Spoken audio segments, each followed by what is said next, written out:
1 লক্ষ টাকা দিয়ে 2 মাসের শিশু পুত্রকে কেনার অভিযোগকে কেন্দ্র করে চাঞ্চল্য ছড়ালো আসানসোলে। ইমেল মারফত পাওয়া অভিযোগের ভিত্তিতে তদন্ত শুরু করে আসানসোল উত্তর থানার পুলিশ। তদন্তে নেমে উদ্ধার মাত্র 2 মাস 13 দিনের এক শিশুপুত্র। এই ঘটনায় এখনো পর্যন্ত এক দম্পতি সহ মোট 3 জনকে গ্রেফতার করা হয়েছে। পুলিশ সূত্রে খবর, বীরভূমের শিউড়ির একটি বেসরকারি নার্সিংহোম থেকে 1 লক্ষ টাকার বিনিময়ে শিশুটিকে সংগ্রহ করা হয়েছিল। শিশুটিকে দত্তক নেওয়ার ক্ষেত্রে নির্ধারিত আইন ও প্রক্রিয়া অনুসরণ করা হয়নি বলেও অভিযোগ। ধৃত দম্পতি হলেন 47 বছর বয়সী বিনোদ কুমার গুপ্তা এবং 37 বছর বয়সী ববিতা গুপ্তা। তারা আসানসোলের উত্তর ধাতকা লাল বাংলা এলাকার বাসিন্দা।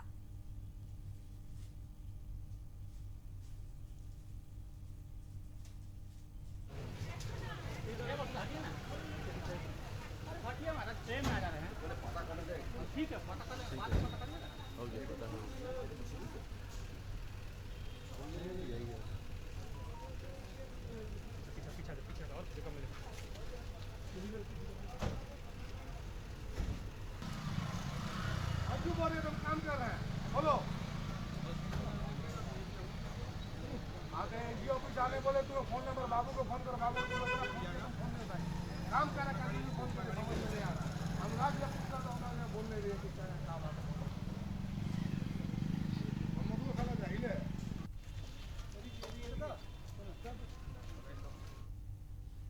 এই মুহূর্তে আমার সাথে রয়েছেন আমাদের প্রতিনিধি জয়ন্ত সাহা। কথা বলবো জয়ন্তর সাথে, জানবো জয়ন্ত, 1 লক্ষ টাকার বিনিময়ে একটি ছোট শিশুকে, পুত্র সন্তানকে কেনার অভিযোগ এবং বিক্রি করার অভিযোগে উত্তাল এই মুহূর্তে আসানসোল।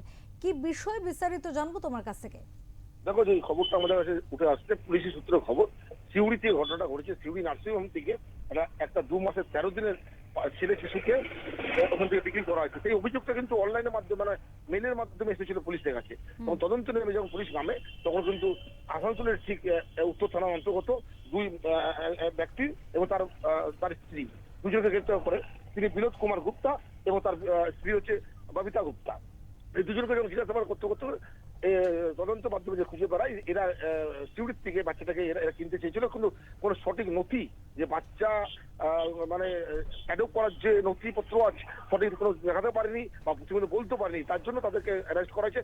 সঙ্গে যেই লোকটা, যে মানুষটি মধ্যস্থ করেছে তাকেও গ্রেপ্তার করা হয়েছে। সেই লোকটি যে মিডিল ম্যান ছিল তাকে গ্রেপ্তার করে নিয়ে আসা হয়েছে। আজকে তাদেরকে আসানসোল জেলা হাসপাতালে আদালতে তোলা হয়েছে। এবার পুলিশের হেফাজত নেবে আমরা জানতে পারছি, কিন্তু এর সঙ্গে আরো কোনো লোক জড়িত আছে কিনা বা এরকম ঘটনা আরো ঘটেছে কিনা, যে মিডিল ম্যান আছেন, যে মিডিল ম্যান যে এরকম বাচ্চা বিক্রি করে কিনা, সেটা পুলিশ তদন্ত করে দেখবে। ঠিক আছে, এই খবরটা আমরা জানতে পেরেছি। অন্যদিকে পুলিশের কাছে যে সূত্রের খবর আছে যে চক্র, যদি কোনো বড় চক্র থাকে তাহলে কিন্তু বড় চক্রটাকে খতিয়ে দেখবে পুলিশ, এমন জানাচ্ছে। জয়ন্ত, এক্ষেত্রে যে দম্পতিকে আটক করা হয়েছে তারা শিশুটিকে কিনতে চেয়েছিলেন এবং আরো এক ব্যক্তিকে আটক করা হয়েছে যিনি মধ্যস্থতাকারী, কিন্তু যাদের শিশু সেই দম্পতির কি, যারা বিক্রি করেছেন সেই দম্পতির কোনো খোঁজ পাওয়া গিয়েছে?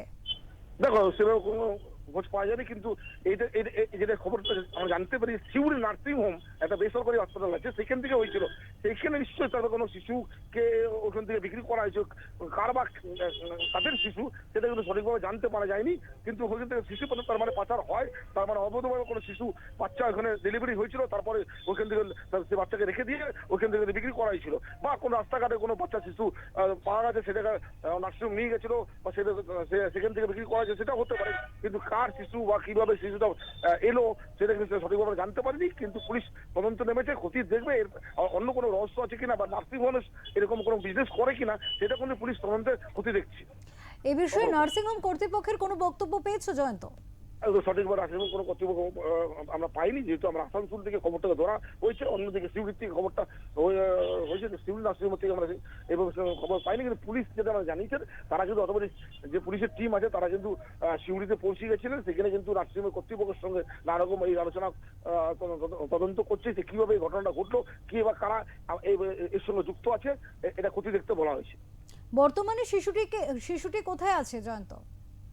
দেখো, আমরা যেটা জানতে পারছি, পুলিশ হেফাজত নিয়েছে, পুলিশে রেখেছে। পুলিশ ও নিয়ে পরে একটা মানে হসপিটালে রাখা হয়েছে, হসপিটালে চিকিৎসাতে রাখা হয়েছে, কোনো যেন অসুস্থ না হয়। তারপর সঠিক কাগজপত্র হলে তাকে নিশ্চয়ই প্রমাণিতভাবে তাকে মানে হোমে পাঠানো হবে, এমনটা আমরা জানতে পারছি। কিন্তু যদি কাগজপত্র দম্পতি দেখাতে পারে তাহলে দম্পতি কাছে বাচ্চাকে ফিরে দেওয়া হবে। কিন্তু দম্পতি যদি কোনো কাগজ না দেখাতে পারলো, সঠিক কাগজ যে নিয়ম অনুযায়ী আছে বাচ্চাকে অ্যাডপ্ট করার, তাহলে কিন্তু বাচ্চাটাকে হোমে পাঠানো হবে, এমনটা আমরা জানতে পারছি। অনেক ধন্যবাদ জয়ন্ত, অনেক ধন্যবাদ তোমাকে। আমাদের সাথে ছিলেন আমাদের প্রতিনিধি জয়ন্ত শাহ এবং তিনি যেমনটা জানালেন যে আসানসোলে সেখানে সিউড়ি নার্সিং হোম থেকে কিন্তু একটি বাচ্চাকে কেনা হয়েছিল 1 লক্ষ টাকার বিনিময়ে, এমন অভিযোগ কিন্তু উঠেছিল এবং সেই অভিযোগ একটি মেল মারফত পুলিশের কাছে এসে পৌঁছয়। পরবর্তী পুলিশ তদন্তে নেমে দেখতে পায় যে বিষয়টি কিন্তু আসলে সত্যি। স্বাভাবিকভাবেই প্রশ্ন উঠছে, যে নার্সিং হোম থেকে এই শিশু পুত্র সন্তানকে কেনা হয়েছিল সেই নার্সিং হোম কি করে এই ধরনের একটি চক্র চালাতে পারে?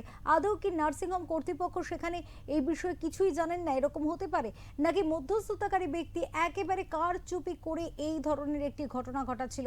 সার্বিক বিষয়বস্তু এবং এই শিশুটি কার সন্তান, যে দম্পতির সন্তান, তারা কি এই বিষয়টি সম্পর্কে জানেন নাকি তাদের জ্ঞাতই নেই তাদের সন্তান কোথাও বিক্রি হয়ে যাচ্ছে বা পাচার হয়ে যাচ্ছে? এই ধরনের বিষয়গুলোতে কিন্তু ইতিমধ্যেই শুরু হয়েছে তল্লাশি এবং রীতিমতো পুলিশ এই পিছনে কোনো চক্র কাজ করছে কিনা সে বিষয়ে তল্লাশিতে নেমেছে।